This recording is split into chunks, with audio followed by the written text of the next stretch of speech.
Hello बच्चों, नमस्कार। Global academy के इस यूट्यूब चैनल पर आपका हार्दिक स्वागत है।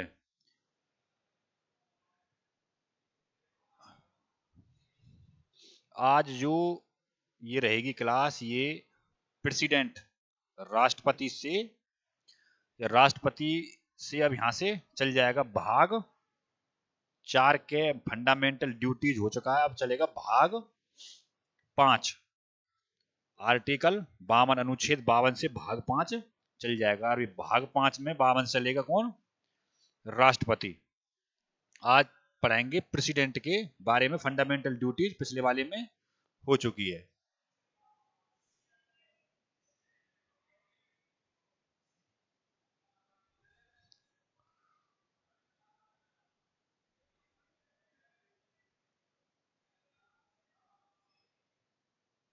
भाग 5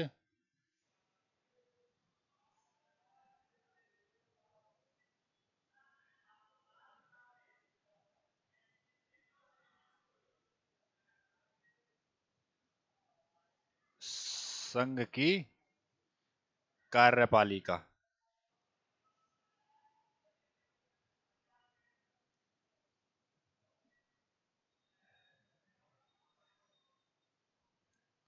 भाग 5 संघ की कार्यपालिका।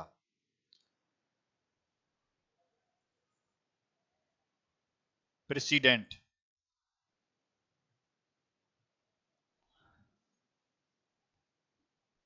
राष्ट्रपति।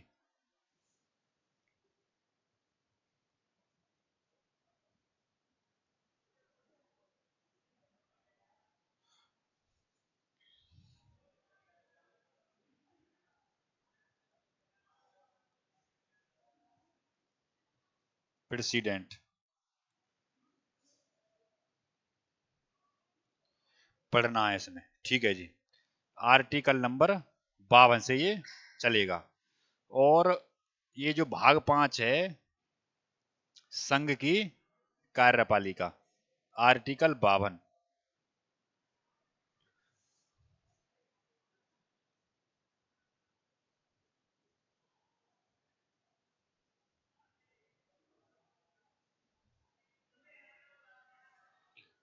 आर्टिकल 52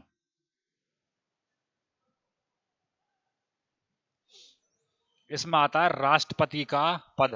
आर्टिकल 52 में आता है राष्ट्रपति का पद।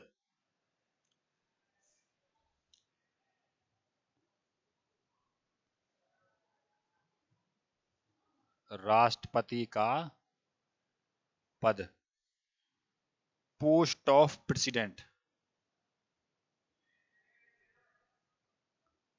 Post of president. एक चीज ये याद रखना, आर्टिकल 52, 53 और 54 को याद करने के लिए आप याद रखना शब्द एक पकानी।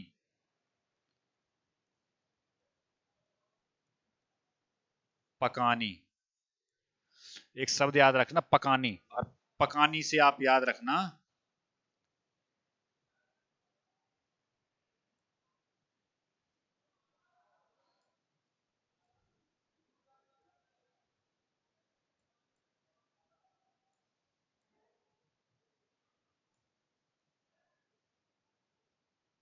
ठीक है जी। पे से आएगा पद। ये 52, 53 और 54 पे से आएगा पद। और का से आएगा कार्यपालिका का अध्यक्ष।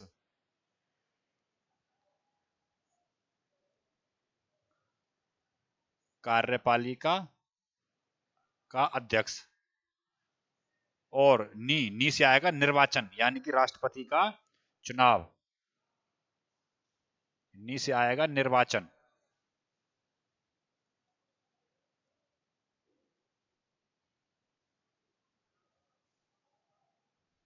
निर्वाचन।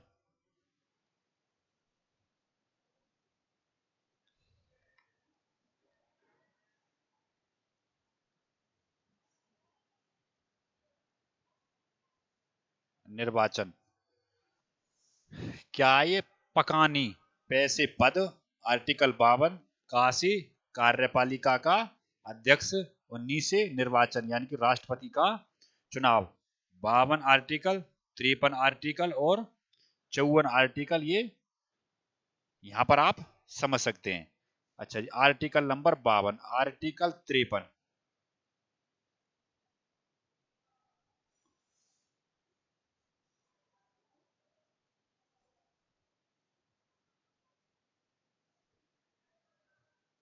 राष्ट्रपति कार्यपालिका का अध्यक्ष होता है।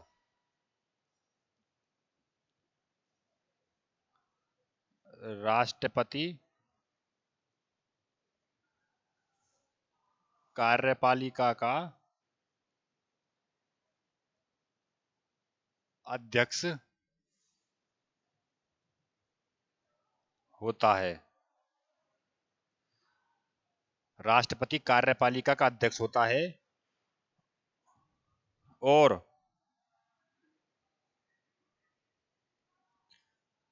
कार्यपालिका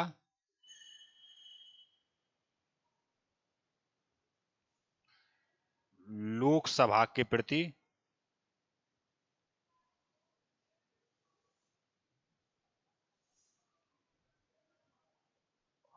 उत्तरदायी होती है।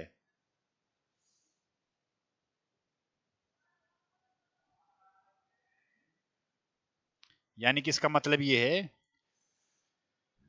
कि राष्ट्रपति एक तो कार्यपालिका का अध्यक्ष होता है और कार्यपालिका लोकसभा को जवाबदेही होती है, यानी कि जैसा लोकसभा चाहेगी ऐसा ही काम करना पड़ेगा किसको, राष्ट्रपति को। यानी कि राष्ट्रपति कार्यपालिका का अध्यक्ष तो होता है लेकिन जवाबदेही किसके प्रति होती है, लोकसभा के प्रति। कई बार यही सेंटेंस सही या गलत करके पूछा गया है कि लोक कार्यपालिका लोकसभा के प्रति उत्तरदायी होती है, एक कथन। दूसरा, राष्ट्रपति कार्यपालिका का अध्यक्ष होता है, दूसरा कथन। और फिर उसमें ऑप्शन दे देगा ए और बी दोनों ठीक हैं, ए और बी दोनों गलत हैं, ए सही है, बी सही है, बी सही है, ए सही है। तो आपको ये बात याद रखनी है कि राष्ट्रपति कार्यपालिका का अध्यक्ष होता है और कार्यपालिका लोकसभा के प्रति उत्तरदायी होती है। ये हो जाएगा आर्टिकल नंबर 53। आर्टिकल नंबर 54,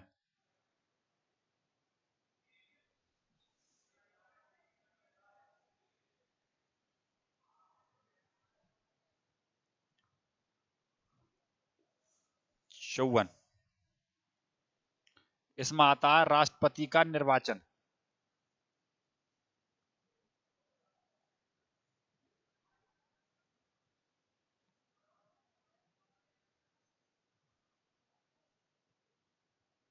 राष्ट्रपति का निर्वाचन, इलेक्शन ऑफ प्रेसिडेंट,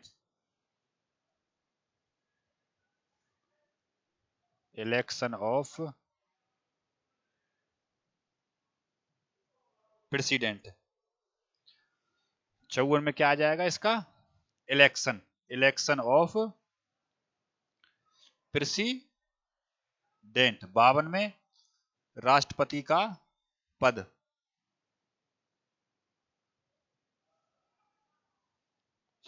अच्छा जी, अब इसके निर्वाचन की बात यहीं पर कर लेते हैं कि इसका निर्वाचन कैसे होता है।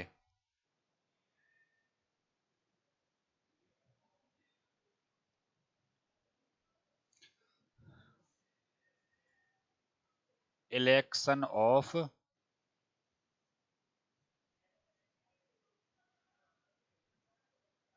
प्रेसिडेंट, इलेक्शन ऑफ प्रेसिडेंट, कि इसमें कौन कौन वोटिंग देते हैं, कैसे कैसे इसकी वोटिंग होती है, ये आपको अब पता करना है।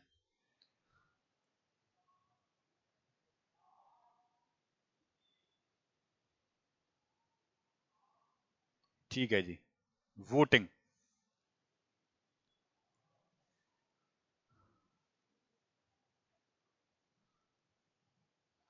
इसमें एक तो वोट देते हैं लोकसभा के सदस्य,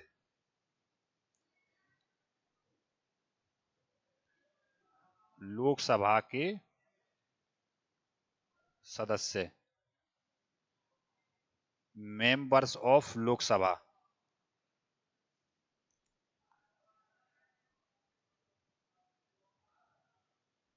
मेंबर्स ऑफ लोकसभा, ठीक है जी। दूसरे दूसरे देते हैं इसकी वोटिंग राज्यसभा के सदस्य।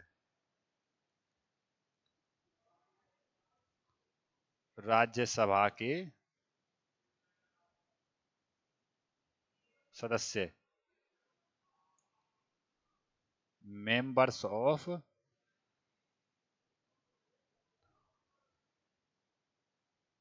राज्यसभा, ठीक है जी। एक जो देते हैं इसको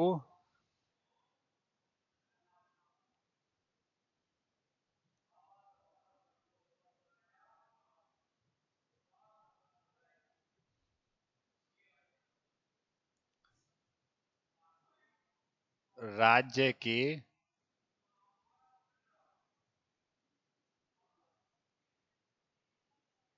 विधानसभा के सदस्य, राज्य के विधानसभा के सदस्य, राज्यों के विधानसभाओं के सदस्य और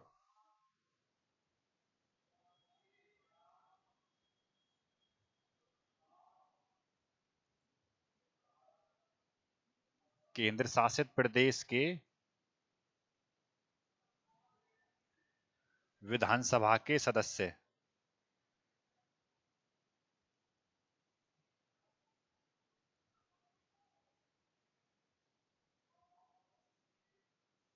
केंद्र के या यूटी के विधानसभा के सदस्य।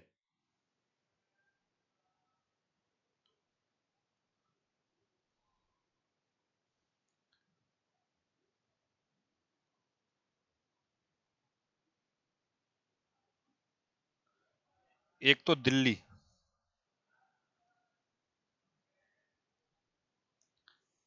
पुदुचेरी,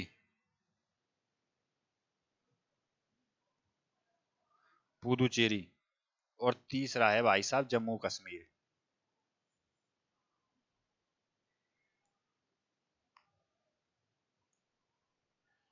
जम्मू कश्मीर।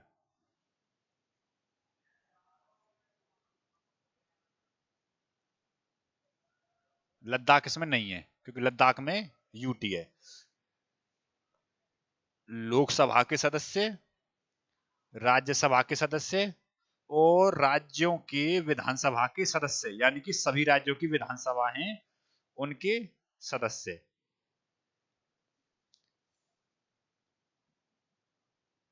लोकसभा के,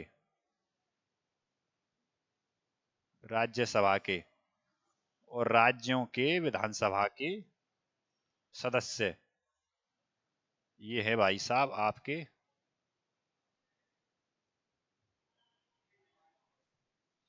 ये देते हैं प्रेसिडेंट को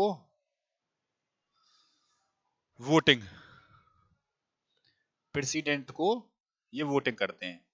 अच्छा जी, अब बात करेंगे इनके जो लोकसभा के सदस्य होते हैं इनके मत की वैल्यू क्या है। एक तो एमपी के मत की वैल्यू पूछी जाती है कि एमपी के मत की क्या वैल्यू है, और एक पूछी जाती है एमएलए के मत की क्या वैल्यू है। ठीक है जी। तो सबसे पहले से तो एक याद रखना कि राष्ट्रपति का मतदान गुप्त मतदान होता है। राष्ट्रपति का मतदान कैसा होता है? गुप्त मतदान होता है।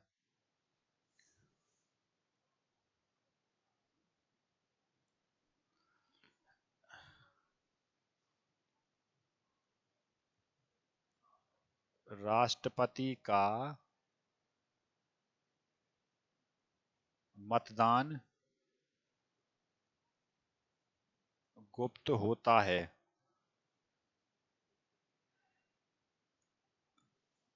राष्ट्रपति का मतदान गुप्त होता है।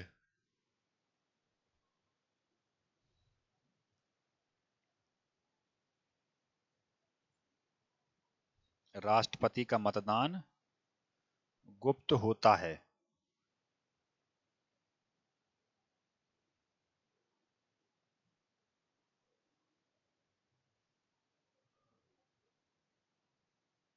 राष्ट्रपति का मतदान गुप्त होता है।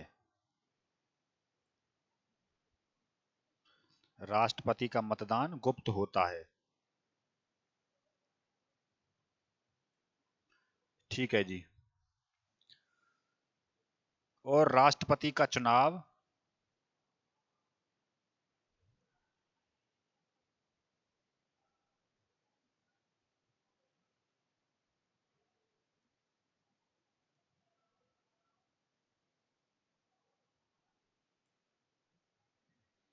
राष्ट्रपति का चुनाव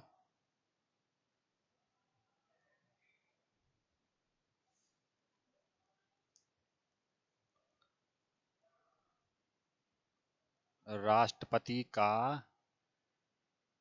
चुनाव एकल संक्रमणीय सूत मत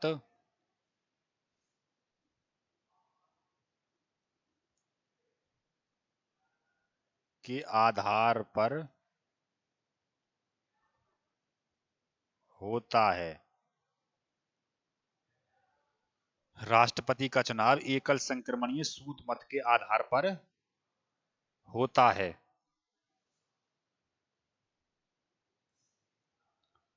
एकल संक्रमणीय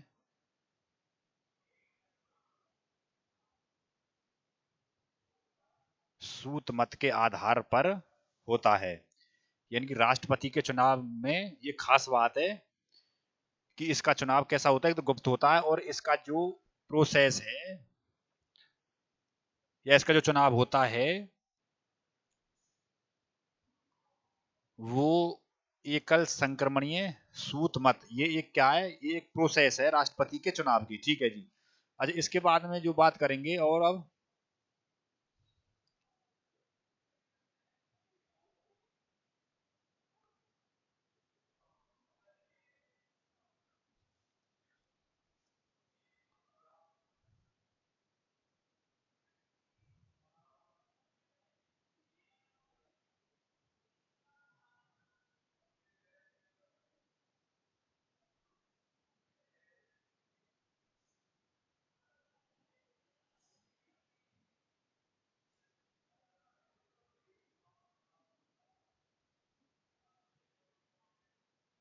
देखो जी, राष्ट्रपति का जब चुनाव होता है तो जब राष्ट्रपति का चुनाव होता है, जब राष्ट्रपति का नामांकन होता है, जिसको बोलते हैं पर्चा जब भरता है, जब नामांकन होता है, तो उसमें कुछ व्यक्ति जाते हैं, मतलब उसके साथ कितने व्यक्ति चाहिए। जब राष्ट्रपति का नामांकन होता है, राष्ट्रपति जब पर्चा भरने के लिए जाता है, तो उसके साथ में कितने व्यक्ति होते हैं, तो इसमें लिखना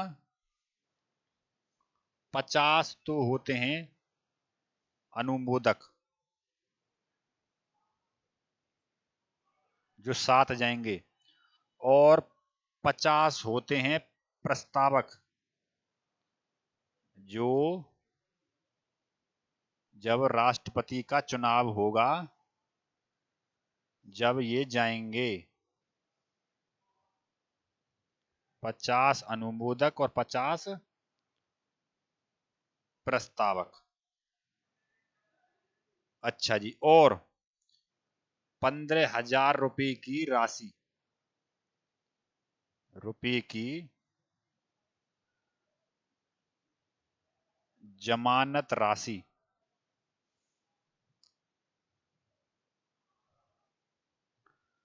जमानत राशि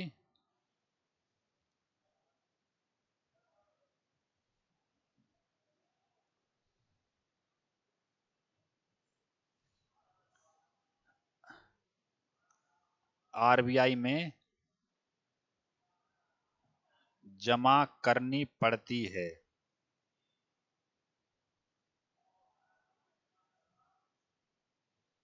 15,000 की जमानत राशि आरबीआई में जमा करनी पड़ती है।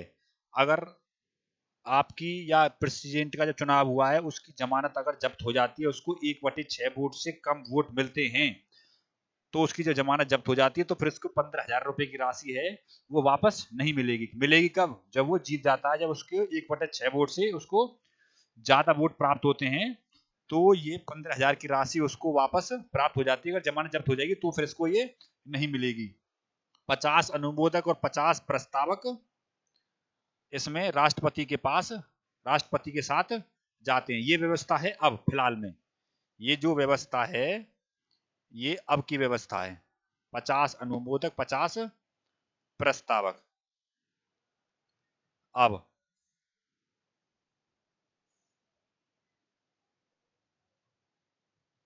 ठीक है, पहले ये क्या व्यवस्था थी? पहले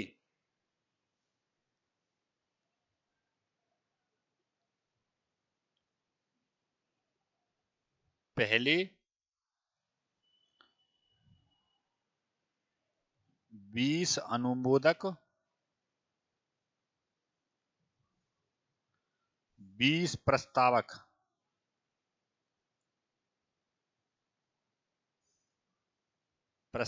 होते थे।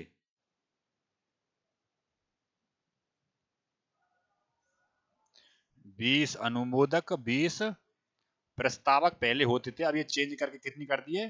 अब ये चेंज करके कर दिए तुम्हारे 50-50 दोनों रहेंगे।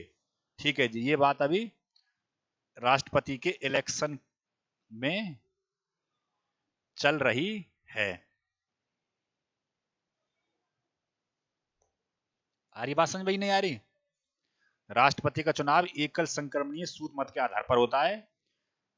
पर्चा जब भरता है, जब नामांकन होता है, 50 अनुमोदक, 50 प्रस्तावक साथ होते हैं। 15,000 की जमानत राशि आरबीआई में जमा करनी पड़ती है। ये व्यवस्था अब है, पहले थी ये 20-20, 20 अनुमोदक, 20 प्रस्तावक। अच्छा जी, अब बात करेंगे इनके मूत मत मूल्य की। मत मूल्य की।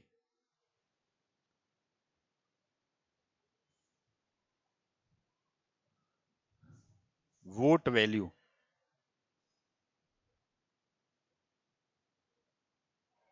ये किसका है? एमएलए का।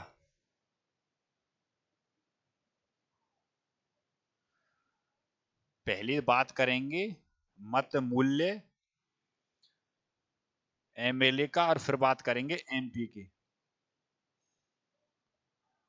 मत मूल्य एमपी का क्या रहेगा और उसका क्या रहेगा?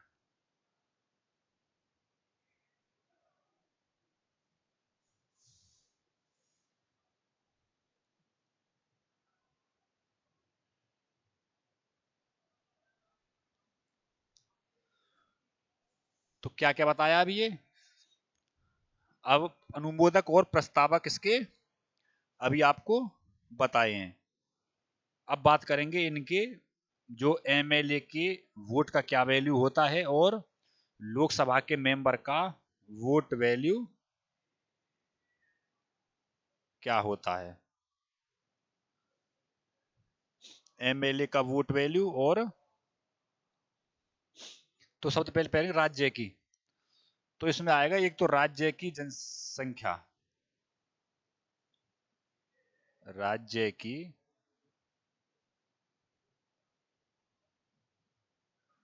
जनसंख्या अपॉन में कुल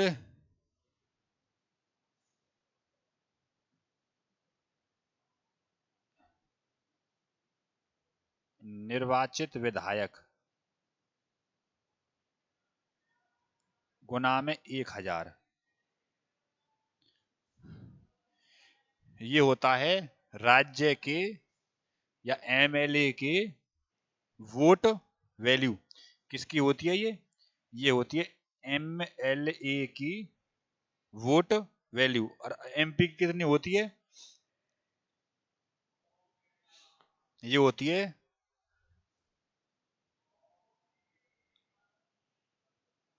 राज्यों के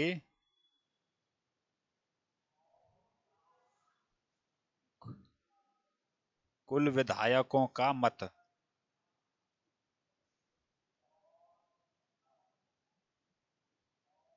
अपॉन में कुल सांसद।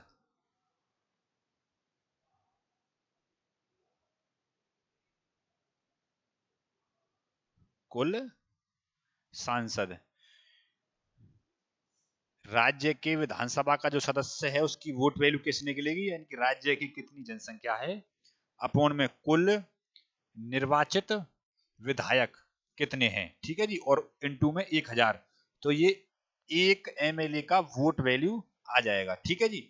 और लोकसभा कैसे निकालेंगे, राज्य के विधायक, कुल जो विधायक हैं उनका मत अपॉन में फिर उस राज्य से कितने एमपी हैं, जैसे यूपी से 80 हैं, हरियाणा से 10 हैं, इस प्रकार से कितने कितने हैं, तो उसके भाग करके निकलेगी लोकसभा के एमपी की वोट की वैल्यू, और ये राज्यसभा के वोट की वैल्यू, ठीक है जी। अब इसके बाद में चलेंगे आगे, जमानत कब जब्त होती है, जमानत जब्त राष्ट्रपति की कैसे होती है।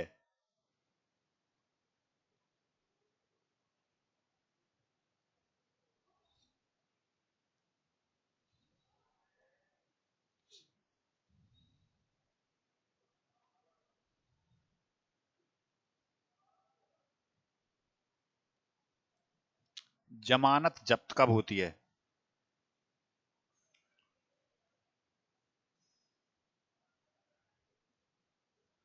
जब्त कब होती है,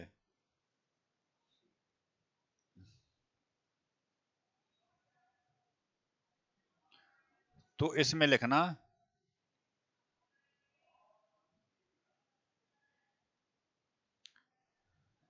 जब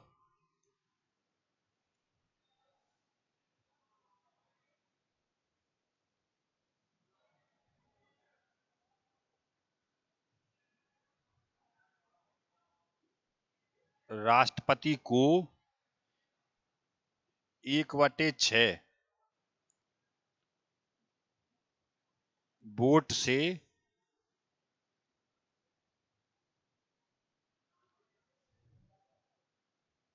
कम वोट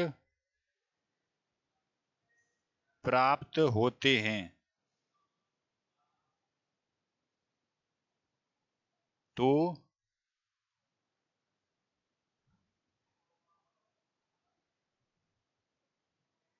जमानत जब्त हो जाती है।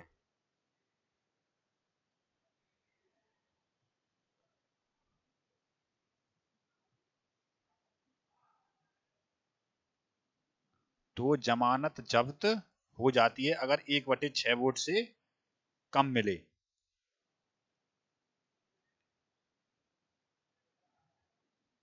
1/6 से क्या मतलब हो जाएगा, यानी कि जैसे 1/6 से कम का क्या मतलब होगा, जैसे 1/7 वोट मिले, 1/8 मिले, 1/9 मिले, 1/10 मिले, तो ये कैसे हैं फिर, ये कैसे हैं भाई,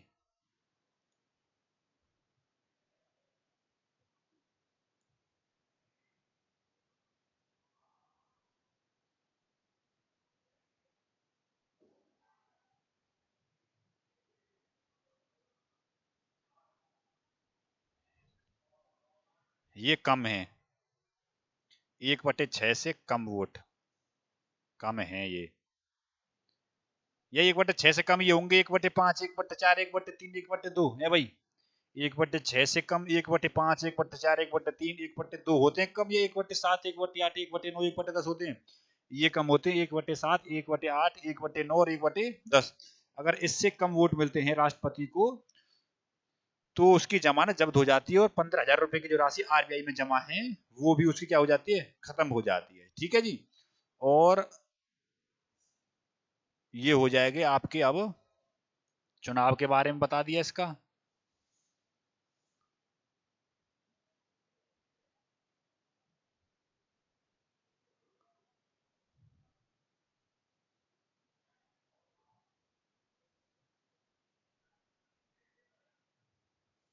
ये कहाँ थे आए वो।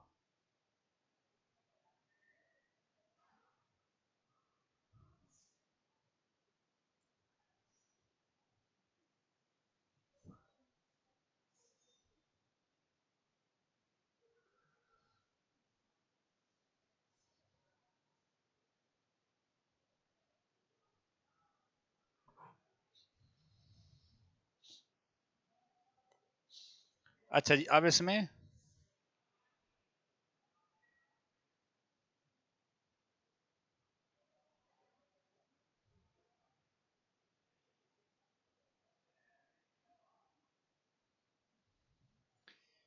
ऐसे कौन से राष्ट्रपति थे जो सेकंड प्रेफरेंस में जीते थे। तो अब ये लिखना है इसमें एक साइड में।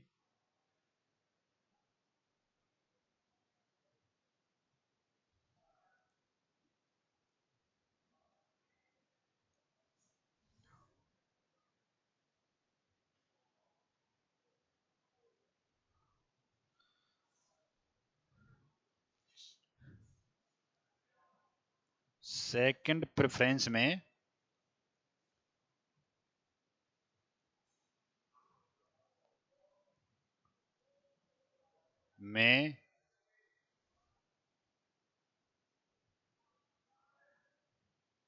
जीतने वाले राष्ट्रपति,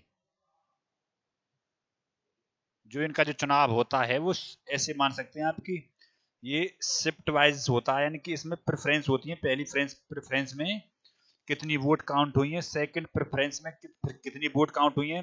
लेकिन ज्यादातर जो राष्ट्रपति का चुनाव जो जीतते हैं वो पहली प्रेफरेंस में जीत जाते हैं। एक आध बार ऐसा केस बना है कि जो राष्ट्रपति सेकंड प्रेफरेंस में जाकर के जीता था, तब वो था तुम्हारा राष्ट्रपति वी बी गिरी। वो था वी बी गिरी।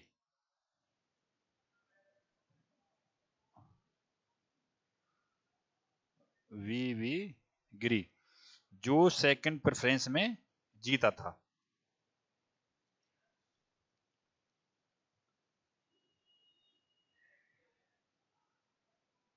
ठीक है जी। इसके बाद अब मैं इसको रिवाइज देख लेता हूँ एक बार, क्या इसमें रह गया है, फिर इसके बाद में आगे इसको कराऊंगा और क्या उसमें होना है अभी। और इसको एक बार क्रॉस चेक मार लो।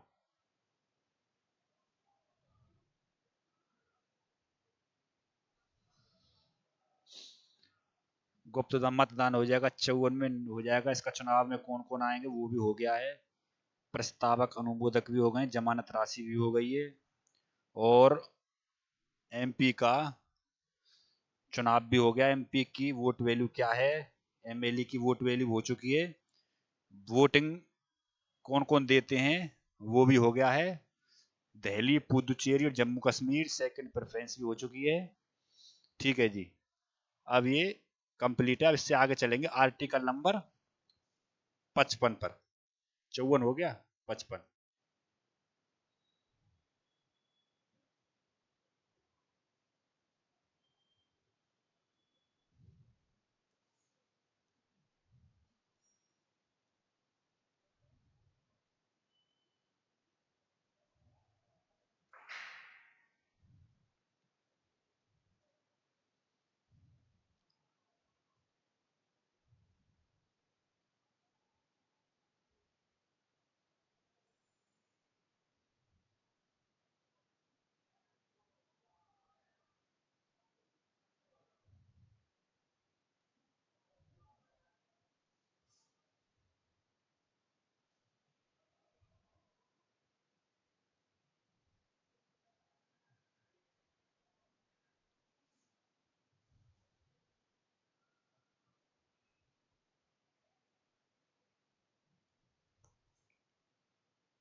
अब लिखो, राष्ट्रपति के लिए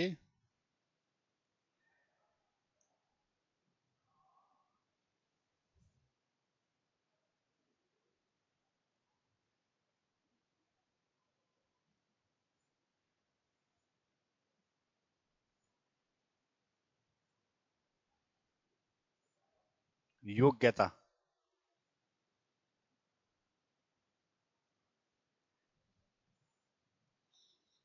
पहली,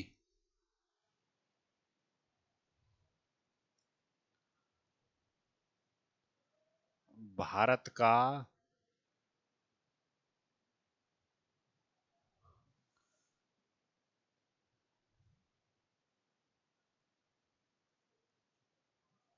नागरिक हो, भारत का नागरिक हो। दूसरा,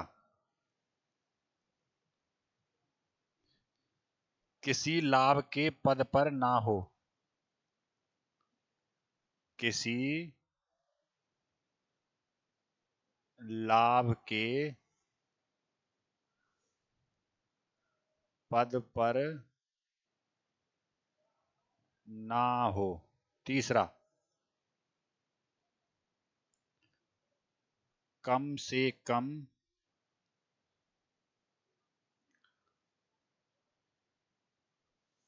35 वर्ष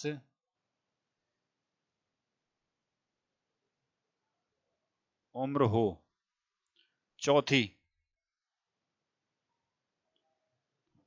लोकसभा का सदस्य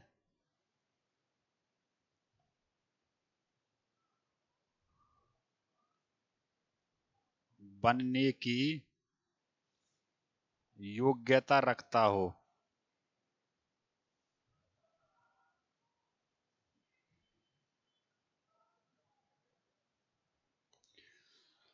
ठीक है जी साहब, ये लिखवाएं।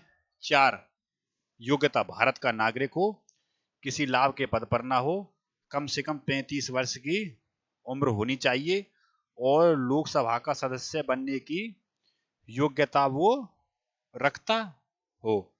ये बात अभी तक आपको बताई है।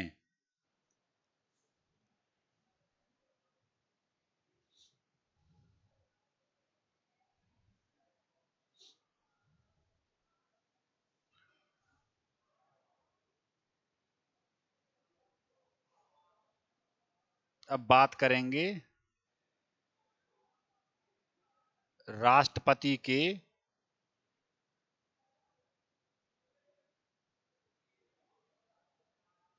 हटाने की बात, कि राष्ट्रपति को कैसे हटाया जाता है।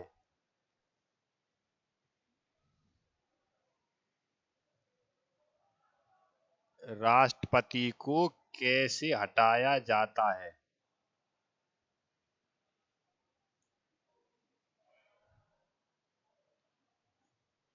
इम्पीचमेंट,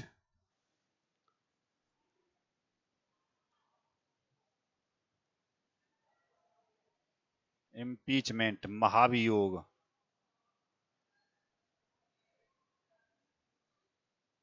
महाभियोग।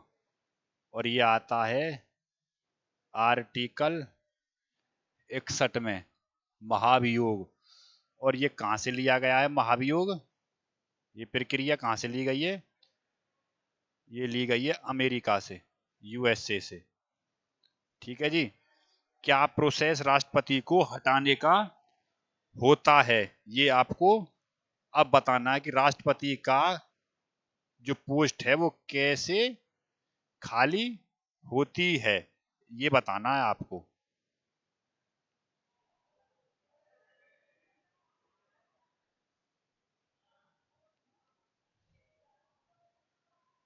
पहली,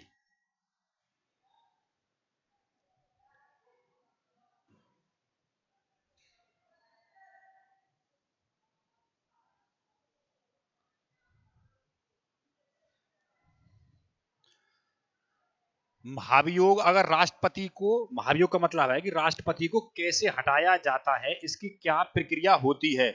तो सबसे पहले दोस्त एक बात ये याद रखना कि जब राष्ट्रपति को हटाया जाता है तो उसके लिए हाउस, जो आपके सदन है, कोई भी वो बाउंडेड नहीं है। कोई सा भी सदन राष्ट्रपति को हटाने के लिए प्रस्ताव ला सकता है। लोकसभा भी ला सकता है और राज्यसभा भी ला सकता है। पहले कोई सा भी ला सकता है। जैसे मान लो पहले राज्यसभा लेके आ रहा है, तो राज्यसभा के 1/4 मेंबर को 14 दिन पहले राष्ट्रपति को सूचना देनी पड़ेगी कि साहब हम आपको हटाना चाह रहे हैं, और ये सूचना 1/4 मेंबर को 14 दिन पहले देनी पड़ेगी अगर राज्यसभा पहले ला रही है।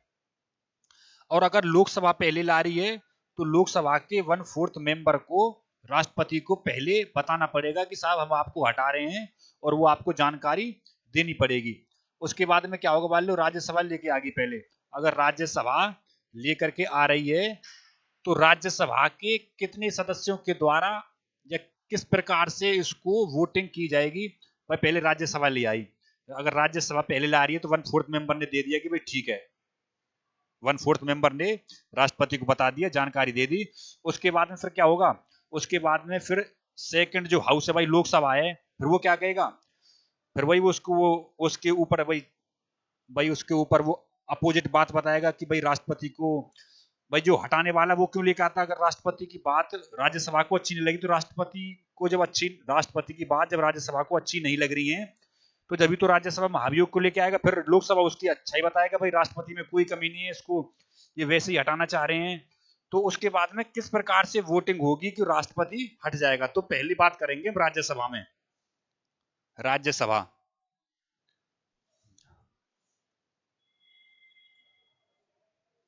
राज्यसभा के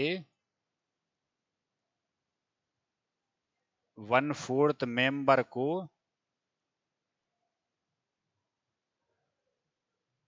पहले 1/4 मेंबर को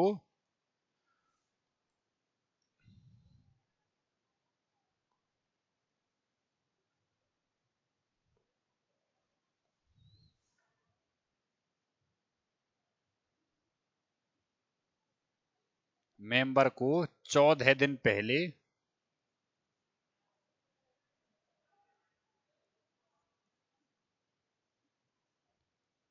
जानकारी प्रेसिडेंट को देनी है।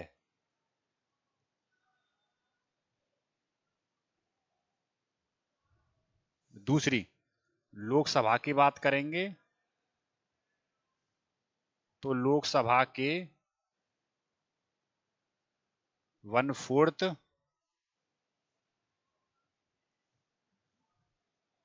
मेंबर को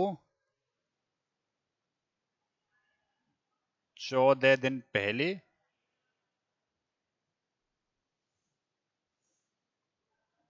जानकारी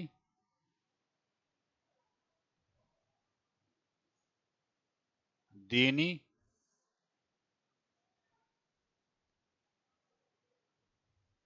पड़ती है। ठीक है जी।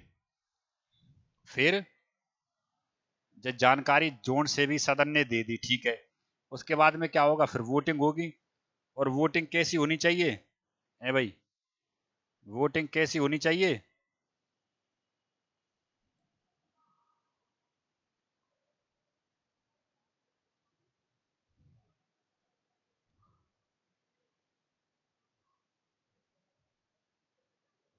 लोकसभा में पहले बात करेंगे।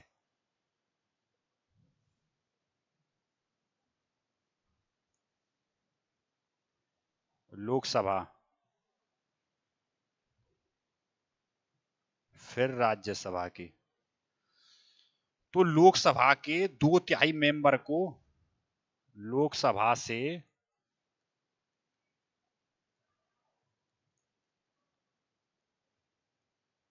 2/3 बहुमत से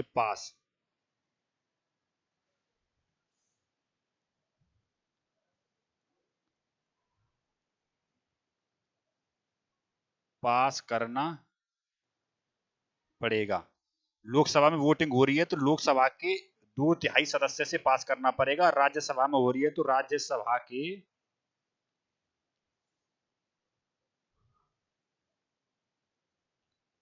2/3 बहुमत से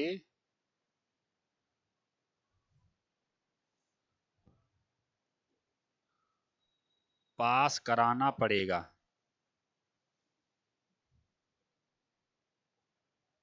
एग्जाम्पल,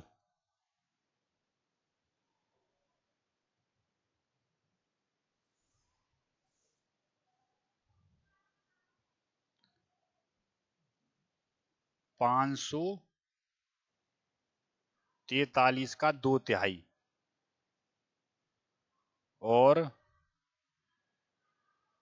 245 का 2/3, जितना भी ये निकल के आएगा ये क्या होगा, इसको बोलते हैं इम्पीचमेंट बहुमत। इम्पीचमेंट बहुमत, महाभियोग बहुमत। ये क्या है, महाभियोग बहुमत।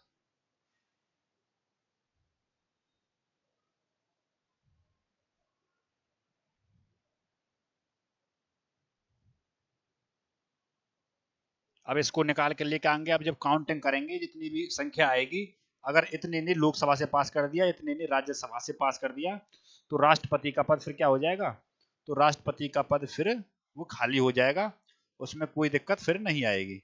ये हो जाएगा राष्ट्रपति के हटाने की प्रक्रिया। पहले कौन लाता है, सदन कोई सा भी ला सकता है। महाभियोग को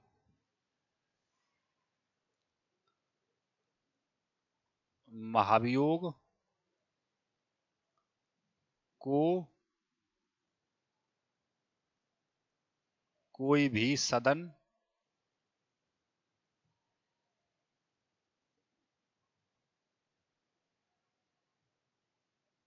पहले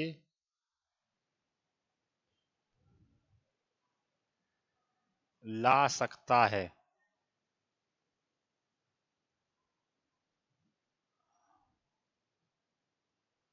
लोकसभा या राज्यसभा,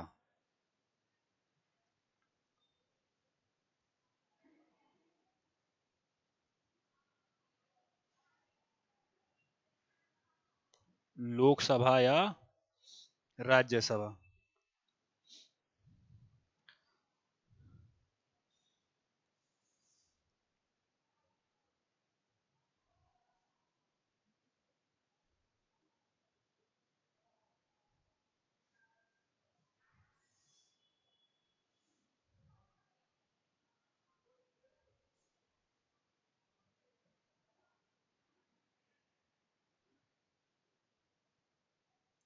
शपथ,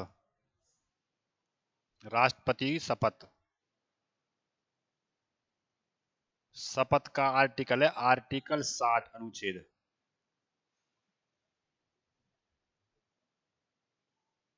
शपथ, राष्ट्रपति की शपथ।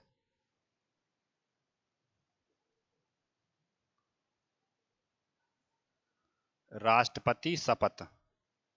और कौन दिलाता है राष्ट्रपति को शपथ, ये दिलाता है chief justice of India. Chief justice of India, Bharat का मुख्य न्यायाधीश।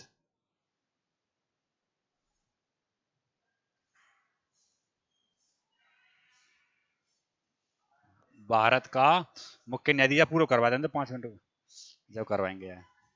भारत का मुख्य न्यायाधीश। अच्छा जी, इसके ये अपना रिजाइन किसको देता है, राष्ट्रपति अपना रिजाइन किसको देता है,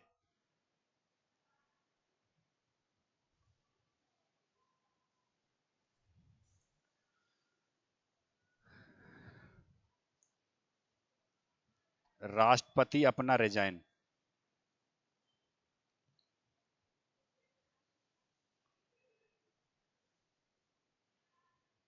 राष्ट्रपति अपना त्याग पत्र उपराष्ट्रपति को देता है।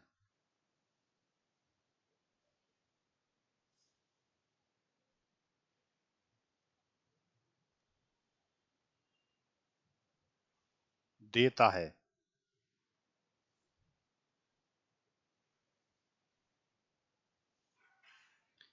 एक बार एक बार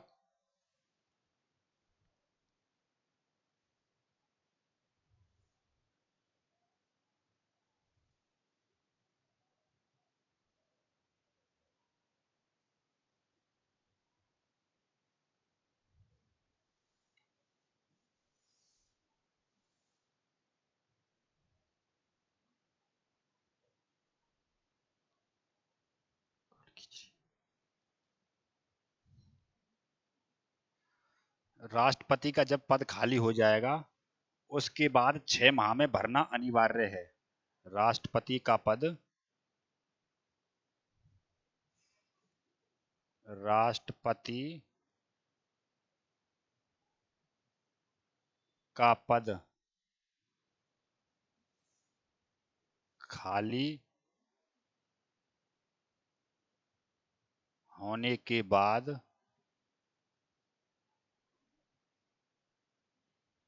6 माह में भरना अनिवार्य है।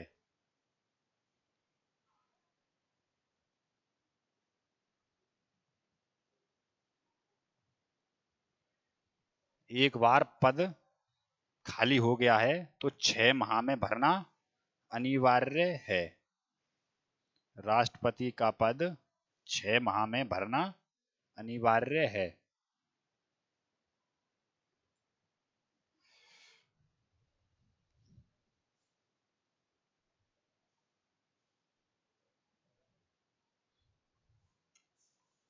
अब ये कंप्लीट आपका हो गया है भाई।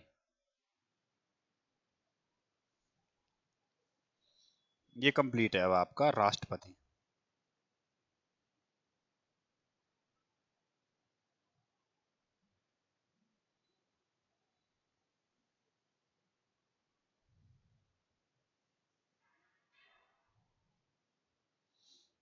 अब आपका ये राष्ट्रपति कंप्लीट हो गया है।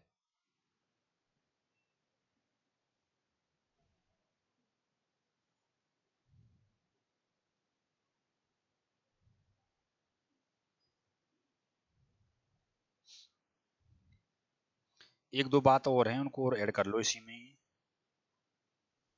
अभी आ जाएंगी वही।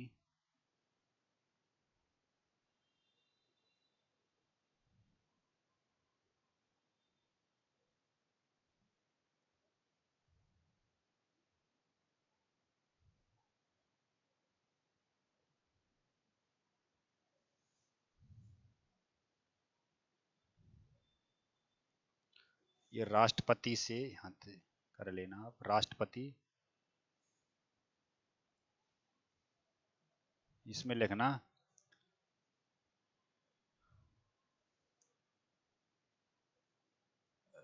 राष्ट्रपति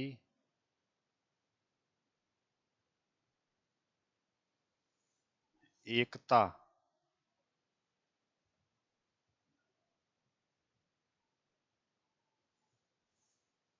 अखंडता का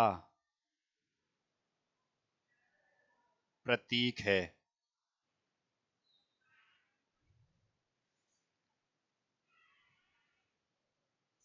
भारत का प्रथम व्यक्ति।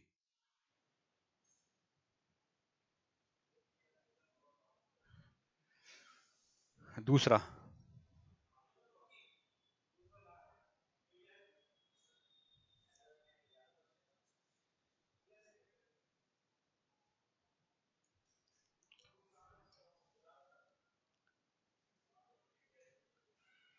नीलम संजीव रेड्डी।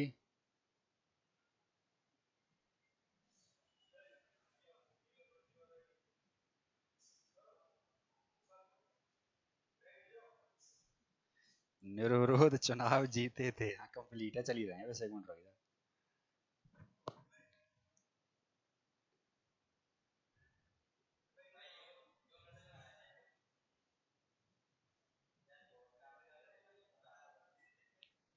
चुनाव जीते।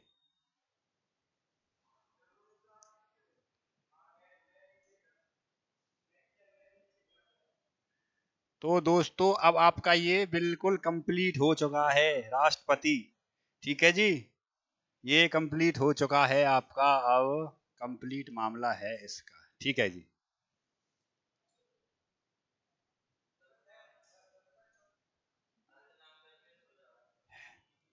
है ना। अब ये कंप्लीट हो चुका है। धन्यवाद दोस्तों। इसके बाद जो है क्लास अब कल होगी। और